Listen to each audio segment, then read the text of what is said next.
This video is for Herschel Walker, the star running back who spoke at the RNC. I'm making this video in response to an article on today's USA Today sports page.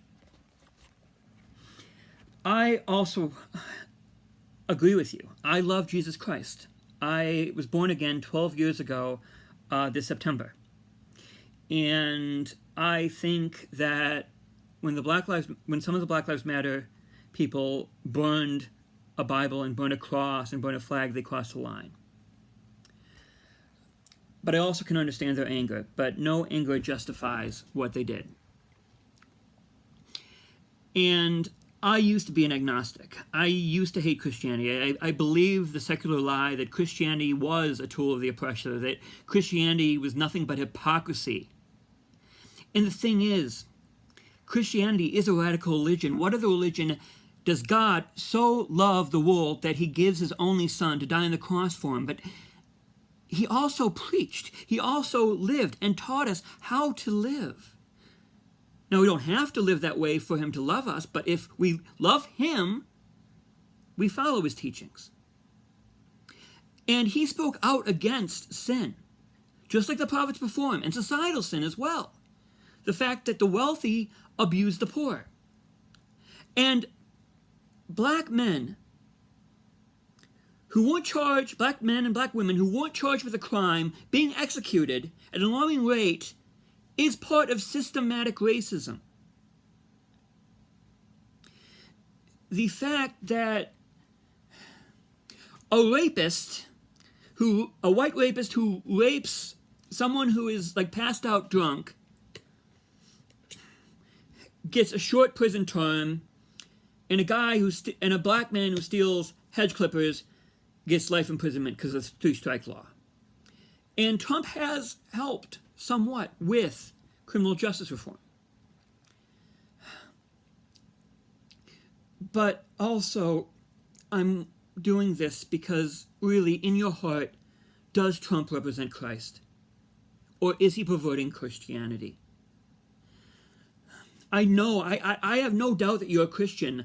I believe in your convictions, but the thing is, we're in testing times, and I believe Trump is no Christian, and I believe I can prove it.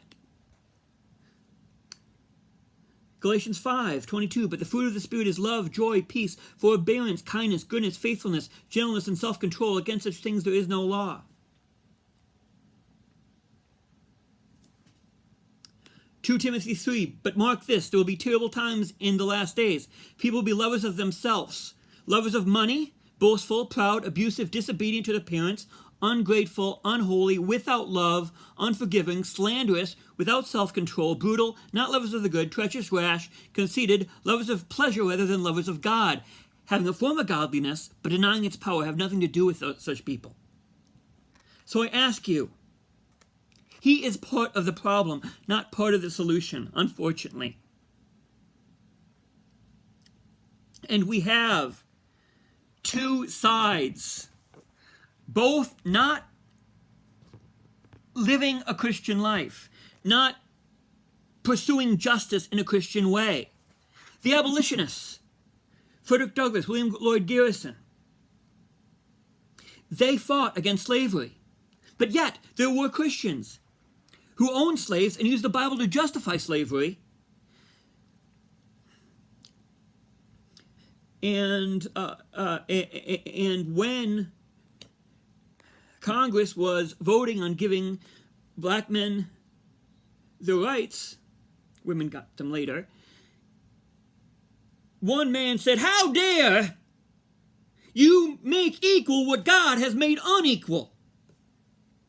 And Martin Luther King Jr., John Lewis, Selma, Alabama, Birmingham. They peacefully marched, and the cops overreacted, and the voting rights got passed through. So you have to ask yourself, are you a descendant of Frederick Douglass spiritually?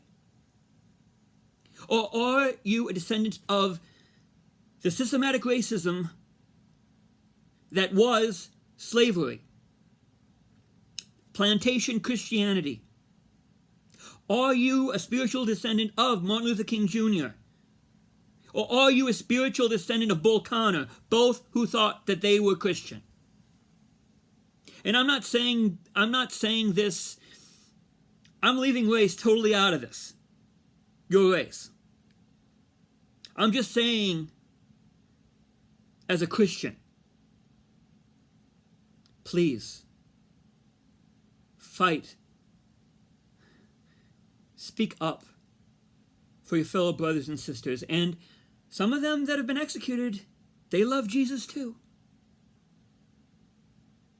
George Floyd helped troubled youth in the name of Christ. So think about it. I'll be praying for you. God bless.